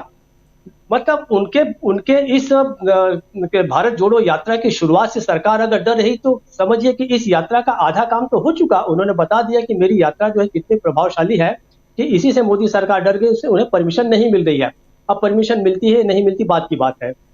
दूसरा विषय जो आपने ड्राई डे का बताया 22 जनवरी को, तो मैं आपको बता दूं कि छत्तीसगढ़ में भी इसकी शुरुआत हो गई। छत्तीसगढ़ में भी 22 जनवरी को ड्राई डे की घोषणा पहले ही हो चुकी है और उसके बाद उत्तर प्रदेश भी है। लेकिन अब मैं इंतजार कर रहा हूं कि क्या गोवा में भी ड्राई डे 22 जनवरी को होगा, क्योंकि वहां पर भी भारतीय जनता पार्टी की सरकार है। मुझे ऐसा लगता है कि आप 22 तारीख को गोवा में जरा करके दिखाइए ड्राई डे, तो सबसे माना जाएगा कि वाकई इस सरकार का इकबाल जो है बड़ा बुलंद है। और ये सीजन भी चल रहा है, पूरे जनवरी में वहां पे टूरिस्ट आते हैं, विदेशी टूरिस्ट आते हैं, तो एक दिन का वहां भी ड्राई डे करके देख लीजिए, ताकत पता चल जाएगी। लेकिन ठीक है, अभी केंद्र सरकार पर है। दूसरी बात, जो राम मंदिर का जो मामला है राजू जी, देखिए राम मंदिर का उद्घाटन दो बड़ी घटनाओं के बीच सैंडविच हो गया है। 14 जनवरी और 30 मार्च को जब ये यात्रा खत्म होगी राहुल गांधी की। अब किसी भी घटना का अर्थ 20 मार्च, जी 20 मार्च, सॉरी। तो इसमें मजेदार बात यह है कि आप राम मंदिर आप सोच रहे हैं बहुत बड़ा मुद्दा है, लेकिन राम मंदिर के संबंधित मुद्दे कितने चलते हैं इसको भी हम थोड़ा जज कर लें। आपको याद होगा जब राम मंदिर का मामला साफ हो गया सुप्रीम कोर्ट से, उस समय इसके पहले कि राम मंदिर बनना शुरू होता, बातें ये चल पड़ी कि वहां पर जमीन की खरीद फरोख्त को लेकर किस प्रकार से ट्रस्ट के लोग इन्वॉल्व हैं, वो इशू जो है वो कहीं ज्यादा ऊपर आ गया। उसके बाद जिस समय वहां पर सरयू के किनारे जो है कई करोड़ दिए जलाने का जो कीर्तिमान था, वो कीर्तिमान उतना हाईलाइट नहीं हुआ जितना कि दूसरे दिन उन दियों से बचा हुआ तेल बटोरती हुई गरीब बच्चियां हो गई। तो हम समझ सकते हैं कि इस तरीके के इशू जो है कितना लंबा चलते हैं। अब आप हिसाब लगाइए, राम मंदिर का इशू कितना चलेगा, हफ्ता 10 दिन चल जाएगा, लेकिन राहुल गांधी को 66 दिन मिलते हैं, 66 डेज। और देखिए मोदी जी का दुर्भाग्य भी देखिए कि फरवरी में 28 की जगह 29 दिन आ रहे हैं इस साल, मतलब एक दिन और ज्यादा जो है राहुल गांधी को अपनी यात्रा का मिल गया है। तो ये भी अब मोदी जी के खाते से एक दिन और निकल गया। तो ये जो 66 दिन है, इस 66 दिन में तो हर रोज जो है राहुल गांधी दो आम सभाएं करेंगे। उन आम सभाओं से कितना वो लोगों को कम्युनिकेट करेंगे, कितनी बड़ी ऑडियंस उन्हें मिलेगी, ये सारा वो देख रहे हैं। तो किरण रिजिजू से ये भी मेरा निवेदन है कि राहुल गांधी जब इतना बड़ा लोगों को अपने साथ लेके चल रहे हैं, उन्हें लगता है कि मनोरंजन कर रहे हैं, तो मनोरंजन टैक्स लगा लें, कम से कम कुछ आय हो जाएगी सरकार की। तो इस तरीके से हल्के बयान देकर आप इस घटना को हल्का नहीं कर सकते। भारत जोड़ो समाज के न्याय यात्रा जो है, मुझे ऐसा लगता है कि इसका असर अच्छा खासा होगा। अंतिम बात जो मैं कहना चाहता हूं, मुझे यह समझ में नहीं आ रहा है कि मोदी सरकार पूरे विपक्षी दलों को इतने सारे इश्यूज दे रही है, लेकिन कांग्रेस के अलावा कोई बोलने वाला क्यों नहीं है। जैसे कि हम बता रहे थे कि उस दिन इस यात्रा के दौरान बहुत सारे दूसरे लोग भी बेनिफिशियरी रहेंगे, ममता बनर्जी रहेंगी, अखिलेश रहेंगे, तो क्यों नहीं ये शंकराचार्य वाले मुद्दे को वो एंडोर्स करते, 4 शंकराचार्यों के साथ क्यों नहीं खड़े हो सकते। आपके ऊपर इसके कारण कोई धार्मिक होने का आरोप नहीं लगाएगा। इसके बाद जितने भी इस समय इश्यूज चल रहे हैं, रोज एक या दो इश्यूज, अगर राहुल गांधी को परमिशन नहीं मिल रही है तो कहां है उनके सहयोगी संगठन, उन्हें भी बात करना चाहिए, ममता बनर्जी को कहना चाहिए, ताकि वो यात्रा कम से कम पश्चिम बंगाल तक तो पहुंचे, उसके आगे तो पहुंचे। अखिलेश को बोलना चाहिए ताकि उत्तर प्रदेश तक पहुंचे। अगर यात्रा शुरू ही नहीं हुई तो उसका बेनिफिट डिलीवर करने के लिए किस प्रकार से राहुल गांधी आपके राज्यों तक पहुंचेंगे, ये छोटी सी समझ मैं बिल्कुल नहीं समझ पा रहा हूं कि जिसको हम कहते हैं कि राजनीतिक दृष्टिकोण ऐसा कहां गुम हो गया इन तमाम बड़े बड़े नेताओं को, जो अपने राज्यों में तमाम मोदी सरकार को और भारतीय जनता पार्टी को पराजित कर रहे हैं। तो उनको इस समय खड़े होना चाहिए, एक और राहुल गांधी के साथ खड़े होना चाहिए कि नहीं आप इन्हें परमिशन दीजिए। और उसके बाद ये जो इश्यूज उठ रहे हैं रोज के रोज, चाहे वो राम मंदिर वाला मामला हो, चाहे ये जो चीजें हो, उसके साथ क्यों नहीं खड़े होते। इससे माहौल और बड़ा जबरदस्त बनेगा, इस बात को उन्हें समझना होगा, क्योंकि राहुल गांधी की यात्रा जो है उनके साथ साथ आपको भी लाभ देने जा रही है। इसलिए मुझे ऐसा लगता है, और भारतीय जनता पार्टी की जो कमजोरी है वो कमजोरी आपको ही एम्पलीफाई करके बताना पड़ेगा, प्रोजेक्ट करके बताना पड़ेगा बड़ी दीवार पे कि किस तरीके से इंडिया गठबंधन से भारतीय जनता पार्टी जो है वो डरी हुई है। यही छोटे छोटे मौके होते हैं, छोटे या बड़े जो भी कहिए, जिसके जरिए आप भारतीय जनता पार्टी पे संयुक्त जो है वो आक्रमण कर सकते हैं। राजीव जी। जी बिल्कुल बिल्कुल, संयुक्त आक्रमण की बात है। जरा समझना चाहता हूं अनिल सिन्हा साहब से कि भारत जोड़ो यात्रा पार्ट 1 और पार्ट 2 में फ़र्क क्या आप समझते हैं, और दक्षिण से उत्तर की ओर, इधर पूरब से पश्चिम की ओर, या पूर्वोत्तर से पश्चिम की ओर, जो भी कह लें, ये जो यात्रा है, क्या फ़र्क आपको नज़र आता है इसमें? अनिल सिन्हा साहब शायद डिस्कनेक्ट हो गए हैं, लेकिन जी जी दीपक जी। मैं एक ही बात और कहना भूल गया। देखिए, राम मंदिर के उद्घाटन के समय इस समय बड़ी बात यह कही जा रही है कि जिसको आमंत्रित किया गया है वही लोग आए। आप याद कीजिए, जब बाबरी मस्जिद को ध्वस्त किया गया था तब कल्याण सिंह ने कह दिया था कि इनको रोकना हमारे बस की बात नहीं है, क्योंकि ये श्रद्धावश आ रहे हैं। अब मुझे ये बताएं कि क्या आज अगर करोड़ों लोग श्रद्धावश अगर राम मंदिर आना चाहें तो आप उनके साथ क्या ट्रीटमेंट करेंगे? ये भारतीय जनता पार्टी की वहां पर आज फिर से सरकार है, वो बताएं। हम भी आना चाहते हैं, करोड़ों लोग आना चाहते हैं, क्या सबको आप इजाजत देंगे? उस समय तो आपने कह दिया था कि हमारे बस का नहीं है। वही श्रद्धालुओं की बात है, उन्होंने हमला कर दिया, उन्होंने बाबरी मस्जिद को ढहा दिया। अब आप बताइए, आप क्यों श्रद्धालुओं को रोक रहे हैं? राजीव जी। जी, अक्षत लेकर घर घर जा रहे हैं, चुनाव प्रचार तो हो रहा है। चुनाव से पहले घर घर, बिल्कुल डोर टू डोर पहुंचना।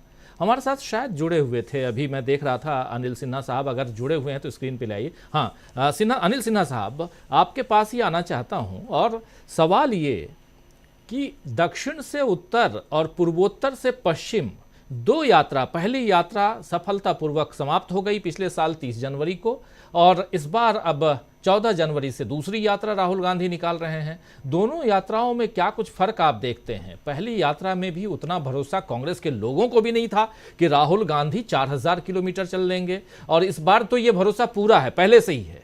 लेकिन साथ साथ दूसरी बात ये कि इस यात्रा के बाद क्या परिवर्तन आ सकता है कांग्रेस पार्टी में, इंडिया गठबंधन में, कितनी चुनौती ये पेश कर सकते हैं? शायद इसका अंदाजा बीजेपी को ज्यादा है, कांग्रेस या उसके गठबंधन को कम है। अगर इस हिसाब से भी देखा जाए तो 2024 का चुनाव क्या हम इस यात्रा के इर्द गिर्द देखने वाले हैं?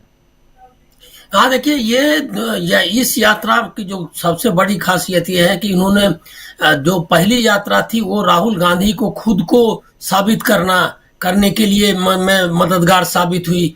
राहुल गांधी तो कॉन्फिडेंट थे अपने बारे में, मतलब जो आप देखेंगे पीछे मुड़ के तो उनमें उनको अपने आत्मविश्वास में कोई कमी आपको उनके आत्मविश्वास में नजर नहीं आएगी। लेकिन एक मीडिया ने और जो पार्टी लीडर्स में भी ये नहीं था उनको पूरा भरोसा कि ये जो है हम डिलीवर कर सकते हैं पॉलिटिकली, और मतलब इनकी हैसियत है कि लोगों को प्रभावित कर पाए।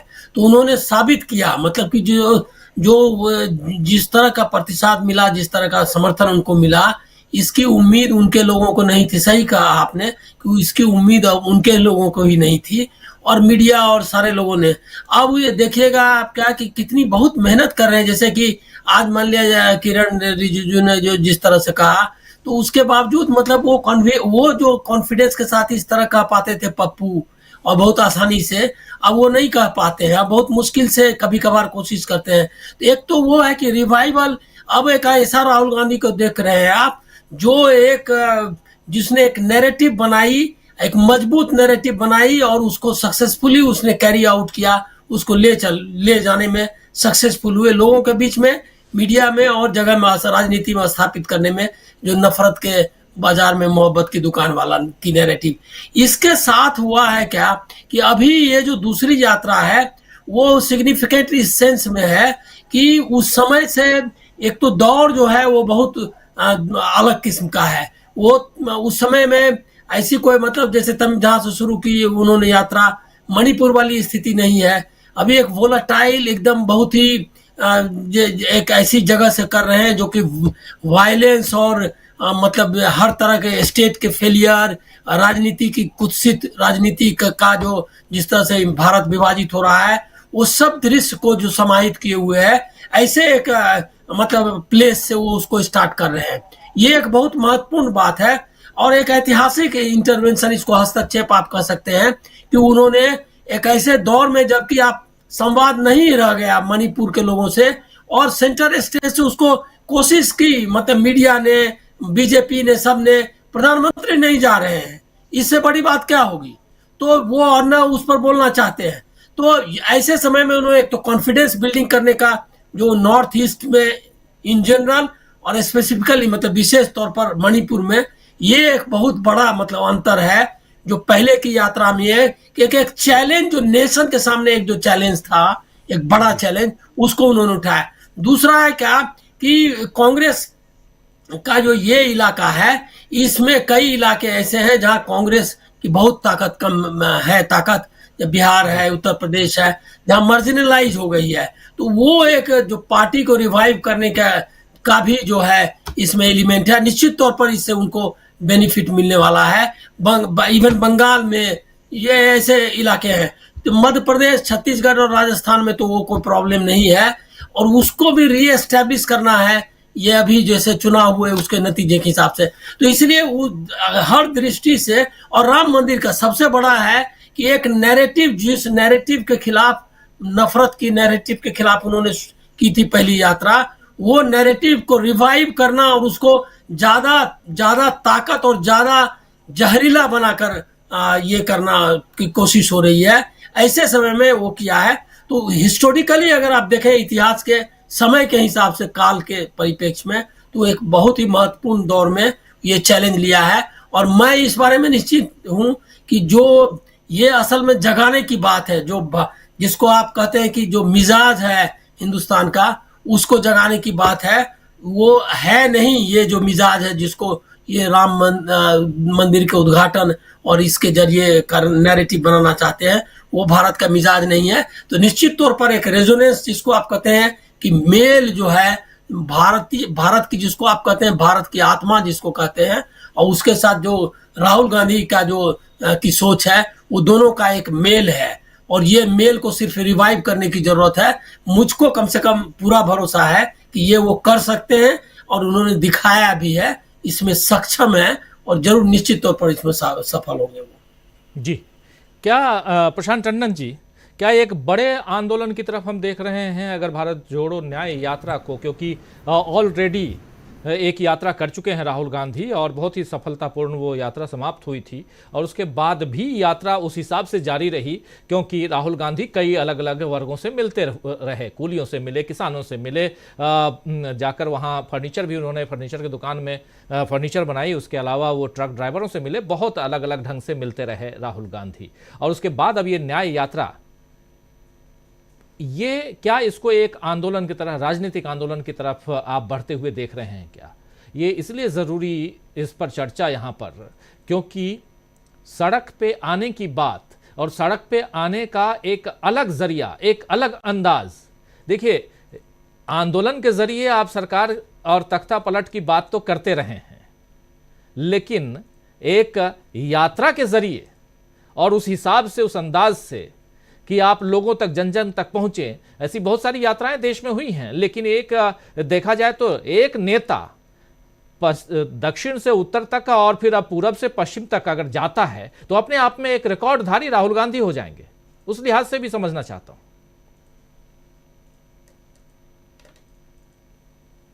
अनम्यूट कर लीजिए प्लीज। मैं अनम्यूट हूं। हाँ जी।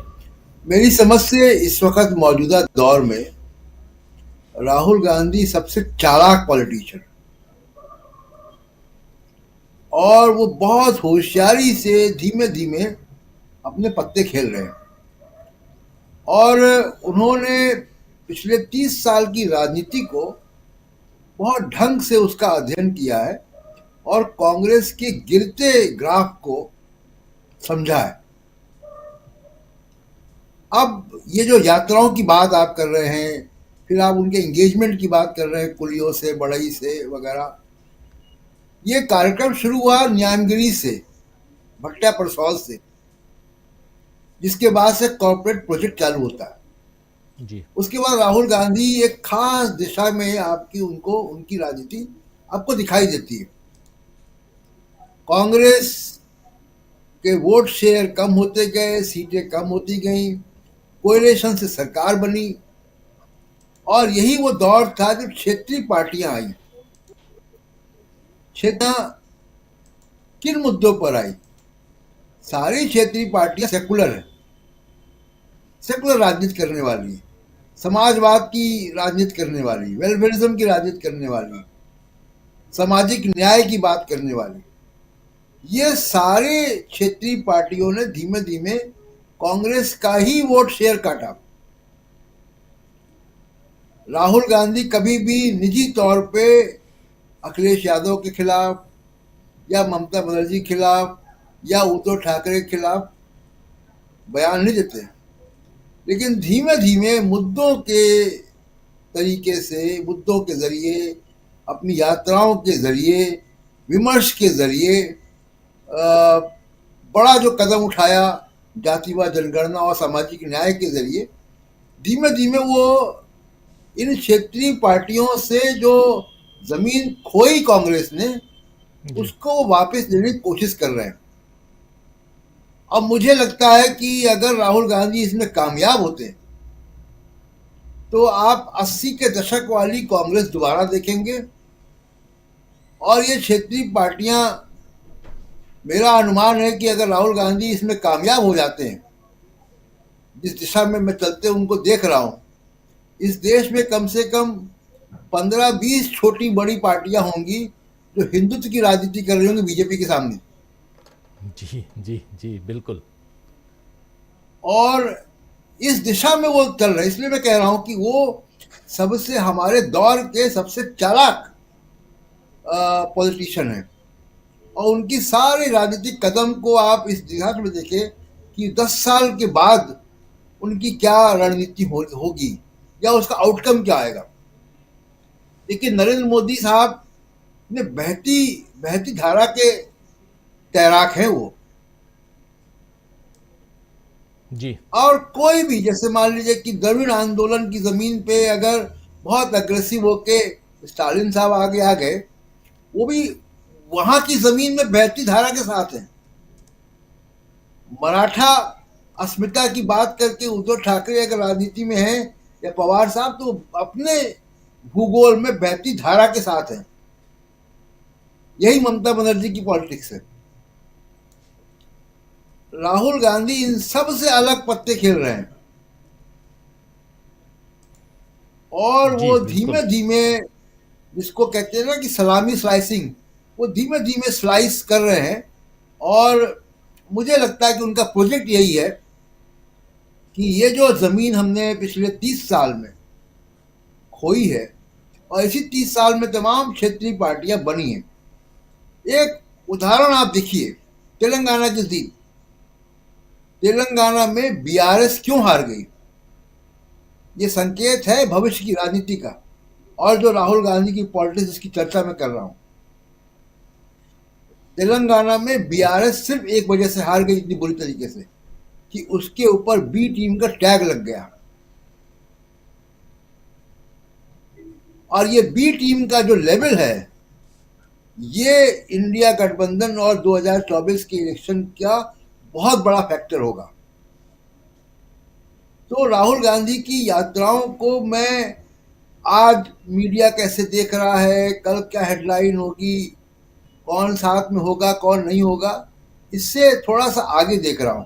और एक बात चिदम्बरम पिता पुत्र पे भी कह दूं, चिदम्बरम साहब ने भी पीटीआई को इंटरव्यू दिया है। उस इंटरव्यू में भी उन्होंने बीजेपी की बड़ी तारीफ की है। उन्होंने कहा है कि बीजेपी चुनाव लड़ती है बहुत दमखम से, कांग्रेस को सीखना चाहिए उससे। और चिदम्बरम साहब, और फिर अब बेटे की बात आपने बताई, चिदम्बरम साहब वो व्यक्ति हैं जिन्होंने 2014 में अपने तरफ से ये ऐलान कर दिया था कि वो चुनाव नहीं लड़ेंगे, वॉकओवर दे दिया था। वहां पे वॉकओवर दे दिया जहां बीजेपी है नहीं, आज भी नहीं है, तमिलनाडु में। तो चिदम्बरम साहब, और मुझे पूरी तरीके से वो सब बातें यहाँ पे नहीं कही जा सकती पब्लिक प्लेटफॉर्म पे, लेकिन राहुल गांधी को बहुत अच्छी तरीके से इल्म है कि उनकी पार्टी में कौन क्या है। और ये जो एक्शन हुआ है चिदम्बरम साहब के बेटे पर, जी हाँ, वो बेसिकली उनके पिताजी के इंटरव्यू पर एक्शन हुआ है ये। जी, पिताजी पीटीआई को इंटरव्यू दे रहे थे, और बेटे जी जो हैं वो दक्षिण के एक मीडिया हाउस को इंटरव्यू दे रहे थे। दोनों उनको भेजी गई है, वो संदेश चिट्ठी उनको भेजी गई है, लिफाफे में पता उनका है, लेकिन चिट्ठी चिदम्बरम साहब के नाम है। बिल्कुल पिताजी के नाम। के और पी का अंतर है बस, बाकी तो चिदम्बरम है। जी जी तो खैर, तो आगे बढ़ें, लेकिन उससे पहले एक बहुत इम्पॉर्टेंट खबर आप लोगों के पास होगी ही कि कल 10 तारीख है और कल महाराष्ट्र में आखिरी दिन है फैसला लेने का कि शिंदे साहब रहेंगे कि जाएंगे। महाराष्ट्र सरकार में मुख्यमंत्री के पद पर शिंदे साहब विराजमान रहेंगे या नहीं रहेंगे, ये कल फैसला सुनाना है वहाँ के विधानसभा अध्यक्ष को। ये फैसला कल आएगा, देखते हैं क्या कुछ आता है। लेकिन उसके अलावा महाराष्ट्र में सीट शेयरिंग यानी सीटों के बंटवारे को लेकर काफ़ी हलचल तेज है और इधर इंडिया गठबंधन के साथ में बातचीत भी चल रही है। और इस पर जो शिवसेना उद्धव ठाकरे गुट है, उसके सांसद, उसके नेता संजय साहब ने जो बातें कही हैं वो ज़रा सुन लेते हैं, और बहुत महत्वपूर्ण बातें उसको सुनते हैं पहले, उसके बाद चर्चा को अब जल्दी से खत्म की ओर ले जाते हैं, लेकिन सुनना ज़रूरी है, सुन लेते हैं पहले। आपने ये नजारा देखा होगा, हम सब लोग महाविकास आघाड़ी इंडिया गठबंधन के लोग बहुत ही हंसते हंसते प्रसन्न चेहरे से बाहर आ गए।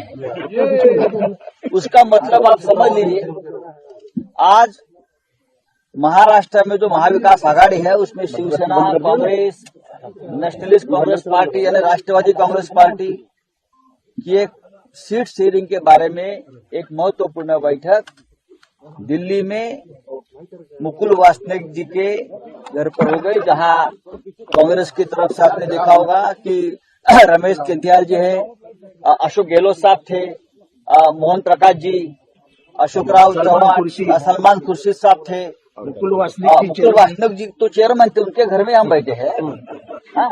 और महाराष्ट्र से नाना पटोले साहब आए थे, बाला साहेब थोराट है, अशोक चौहान जी है, और एनसीपी से जितेंद्र आवाज जी है, और मैं खुद और हमारे विनायक राउत जी भी थे। मैं बहुत ही संक्षिप्त में इतना ही कहूंगा कि ये पूरे संघर्ष का जो दौर चल रहा है उसमें हम सब एक साथ हैं, एक साथ रहेंगे, एक साथ चुनाव लड़ेंगे, और महाराष्ट्र एक ऐसा राज्य बनेगा जहां ज्यादा से ज्यादा सीटें इंडिया गठबंधन के हम चुनकर लेके आएंगे। हमारे में कोई मतभेद नहीं है सीट शेयरिंग में, सभी सीट पर 1 to 1 बात हो गई है और लगभग हमारी सबकी सहमति उस पर हो गई है। बोलिए कितने सीटों पर कितने? वो आंकड़ा बाद में आ जाएगा, आंकड़े बाद में लगाएंगे। वंचित बहुजन आघाड़ी के बारे में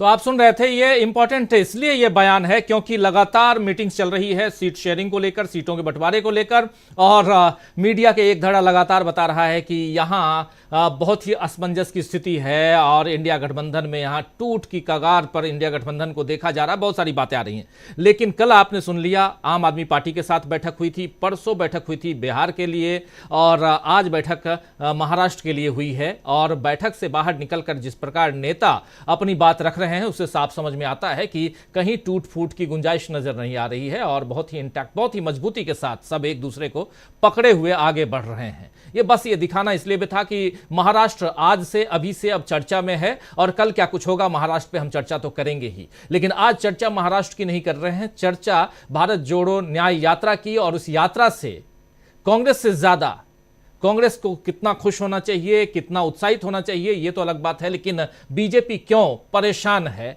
इसकी हम चर्चा कर रहे हैं, और कैसे बीजेपी की पोल खुल रही है, खुल गई है, इसकी चर्चा हम कर रहे हैं। इसलिए क्योंकि मणिपुर को लेकर प्रधानमंत्री नरेंद्र मोदी कुछ नहीं कहते हैं, लक्षद्वीप जाते हैं, फोटो खिंचाते हैं, उसके बाद मालदीव और लक्षद्वीप के बीच जो कुछ चल रहा है वो सब कुछ खूब सुर्खियां बटोर रही हैं। ये तमाम खबरें, इन सब के बीच मणिपुर भी है जो सुर्खियों में अभी आने वाला है, पहले से तो है ही, लेकिन कुछ अच्छी बातों के साथ सुर्खियों में आएगा जब यात्रा शुरू होगी, जहां पर मोहब्बत की बातें होंगी, थोड़ा नफरत को दूर भगाने की बात होगी। संजय जी, आपसे आखिरी कमेंट, क्लोजिंग कमेंट चाहूंगा। संजय राउत, निरुपम साहब ज्यादा याद आ रहे हैं आज।